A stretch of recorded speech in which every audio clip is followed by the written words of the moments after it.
Chapter 2. My sister, Mrs. Joe Gargery, was more than 20 years older than I and had established a great reputation with herself and the neighbors because she had brought me up by hand. Having at that time to find out for myself what the expression meant and knowing her to have a hard and heavy hand and to be much in the habit of laying it upon her husband as well as upon me, I supposed that Joe Gargery and I were both brought up by hand.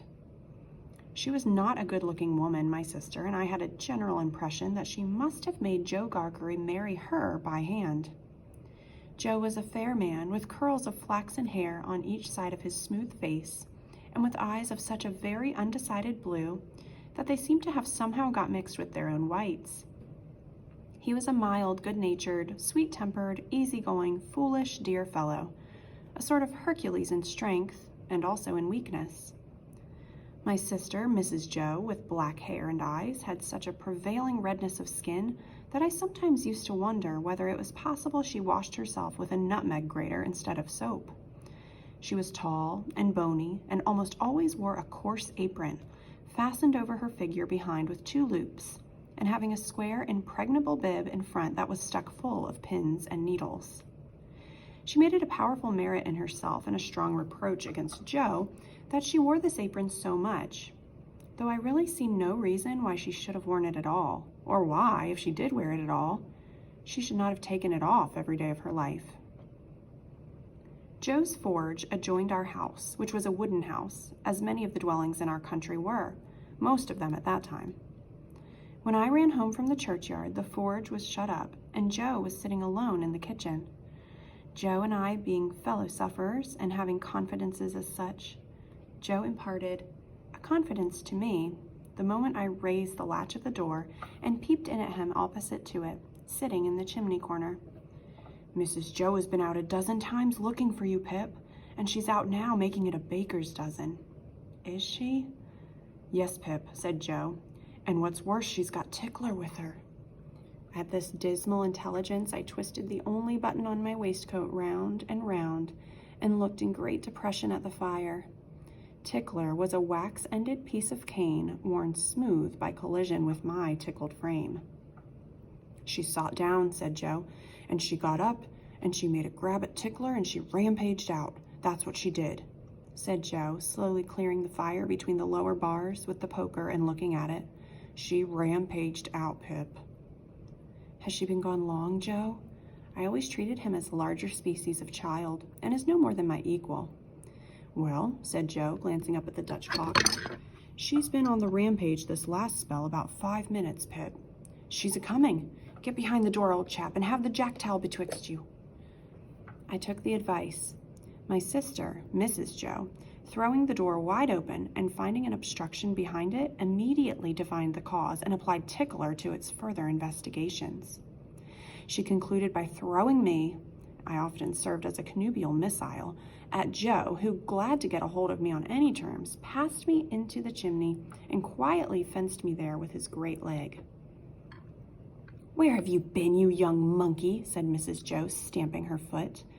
"Tell me directly what you've been doing to wear me away with fret and fright and worrit, or I'd have you out of that corner and you was 50 pips and he was 500 Gargeries." I've only been to the churchyard," said I from my stool, crying and rubbing myself. "Churchyard?" repeated my sister. "If it weren't for me, you'd have been to the churchyard long ago and stayed there. Who brought you up by hand?" "You did," said I. "And why did I do it, should I like to know?" exclaimed my sister. I whimpered. "I don't know." "I don't," said my sister. "I'd never do it again. I know that. I may truly say I've never had this apron of mine off since born you were. It's bad enough to be a blacksmith's wife, and him a Gargery, without being your mother." My thoughts strayed from that question as I looked disconsolately at the fire. For the fugitive out on the marshes with the ironed leg, the mysterious young man, the file, the food, and the dreadful pledge I was under to commit a larceny on those sheltering premises rose before me in the avenging coals. "Ha!" said Mrs. Joe, restoring Tickler to his station. "Churchyard, indeed. You may well say churchyard, you two." One of us, by the by, had not said it at all. You'll drive me to the churchyard betwixt you one of these days, and oh, a precious pair you'd be without me." As she applied herself to set the tea things, Joe peeped down at me over his leg, as if he were mentally casting me and himself up, and calculating what kind of pair we practically should make, under the grievous circumstances foreshadowed. After that, he sat feeling his right side flaxen curls and whisker and following Mrs. Joe about with his blue eyes, as his manner always was at squally times. My sister had a trenchant way of cutting your bread and butter for us that never varied. First, with her left hand, she jammed the loaf hard and fast against her bib, where it sometimes got a pin in it and sometimes a needle, which we afterwards go into our mouths. Then she took some butter, not too much, on a knife and spread it on the loaf in an apothecary kind of way, as if she were making a plaster, using both sides of the knife with a slapping dexterity, and trimming and molding the butter off round the crust. Then she gave the knife a final smart wipe on the edge of the plaster, and then sawed a very thick round off the loaf, which she finally, before separating from the loaf, hewed it into 2 halves, of which Joe got one and I the other. On the present occasion, though I was hungry, I dared not eat my slice. I felt that I must have something in reserve for my dreadful acquaintance and his ally, the still more dreadful young man. I knew Mrs. Joe's housekeeping to be of the strictest kind, and that my larcenous researches might find nothing available in the safe. Therefore, I resolved to put my hunk of bread and butter down the leg of my trousers. The effort of resolution necessary to the achievement of this purpose I found to be quite awful. It was as if I had to make up my mind to leap from the top of a high house or plunge into a great depth of water, and it was made the more difficult by the unconscious Joe. In our already mentioned Freemasonry as fellow sufferers, and in his good-natured companionship with me, it was our evening habit to compare the way we bit through our slices by silently holding them up to each other's admiration now and then, which stimulated us to new exertions. Tonight, Joe several times invited me, by the display of his fast diminishing slice, to enter upon our usual friendly competition, but he found me each time with my yellow mug of tea on one knee and my untouched bread and butter on the other. At last, I desperately considered that the thing I contemplated must be done, and that it had best be done in the least improbable manner consistent with the circumstances. I took advantage of a moment when Joe had just looked at me, and I got my bread and butter down my leg. Joe was evidently made uncomfortable by what he supposed to be my loss of appetite, and took a thoughtful bite out of his slice, which he didn't seem to enjoy. He turned it about in his mouth much longer than usual, pondering over it a good deal, and after all, gulped it down like a pill. He was about to take another bite, and had just got his head on one side for a good purchase on it, when his eye fell on me and he saw that my bread and butter was gone. The wonder and consternation with which Joe stopped on the threshold of his bite and stared at me were too evident to escape my sister's observation. "What's the matter now?" said she smartly as she put down her cup. "I say, you know," muttered Joe, shaking his head at me in a very serious remonstrance. "Pip, old chap, you'll do yourself a mischief. It'll stick somewhere. You can't have chawed it, Pip." "What's the matter now?" repeated my sister more sharply than before. "If you can cough any trifle of it up, Pip, I'd recommend you still do it," said Joe, all agasped. "Manners is manners, but still your health's your health." By this time, my sister was quite desperate, so she pounced on Joe and, taking him by the 2 whiskers, knocked his head for a little while against the wall behind him, while I sat in the corner looking guiltily on. "Now, perhaps you'll mention what's the matter," said my sister, out of breath.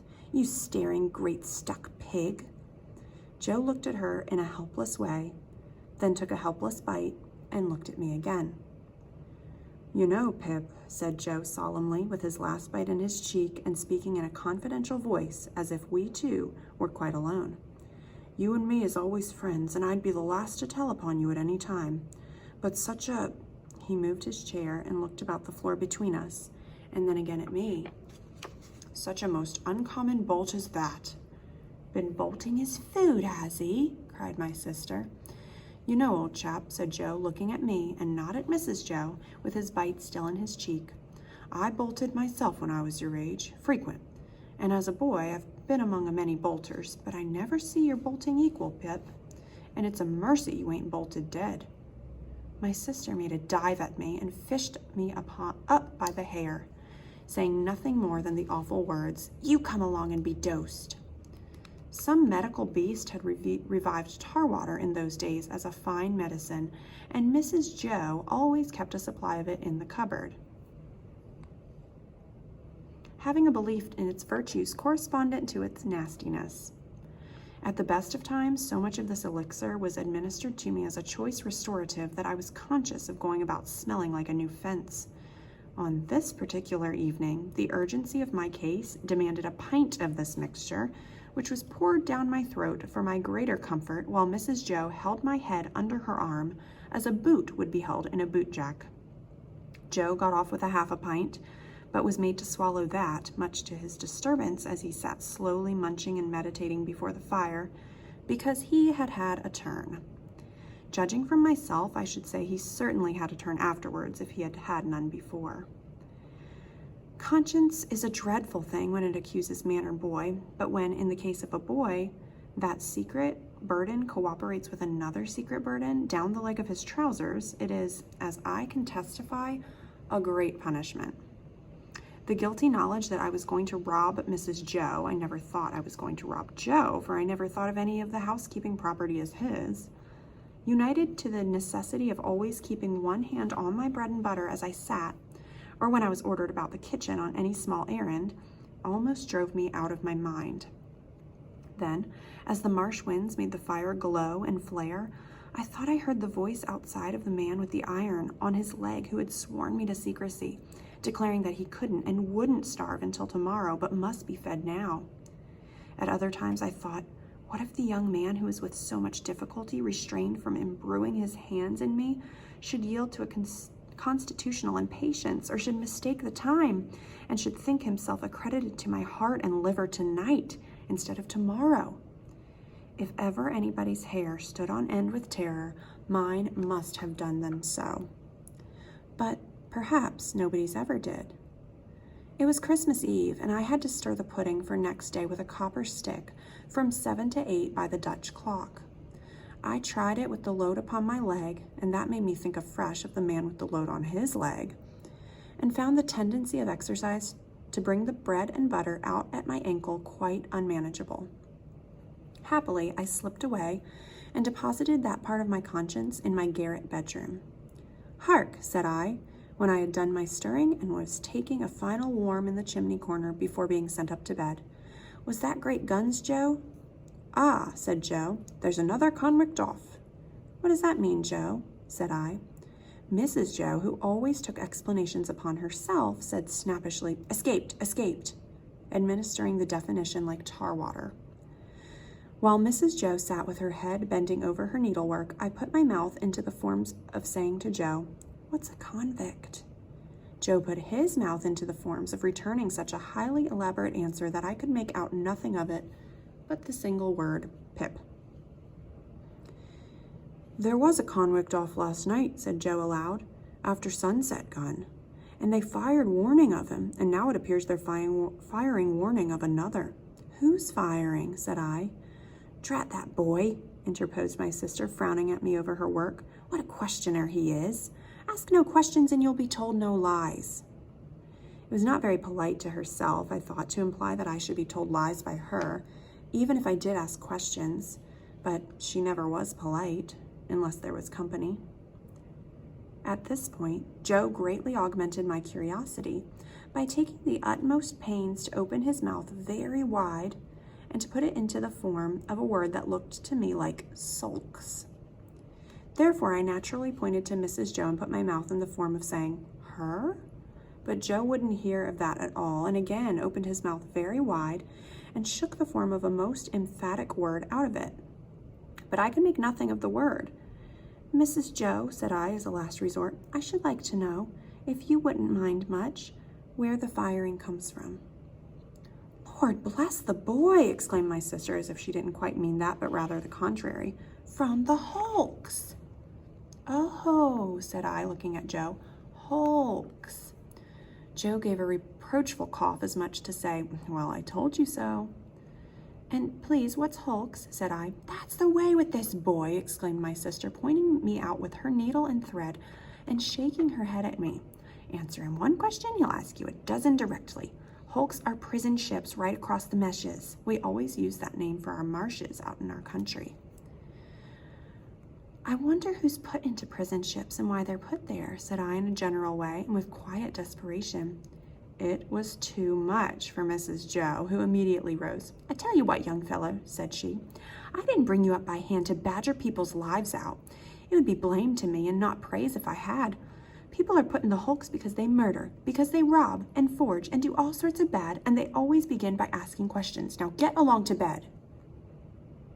I was never allowed a candle to light me to bed, and as I went upstairs in the dark with my head tingling from Mrs. Joe's thimble having played the tambourine upon it to accompany her last words, I felt fearfully sensible of the great convenience that the hulks were handy for me.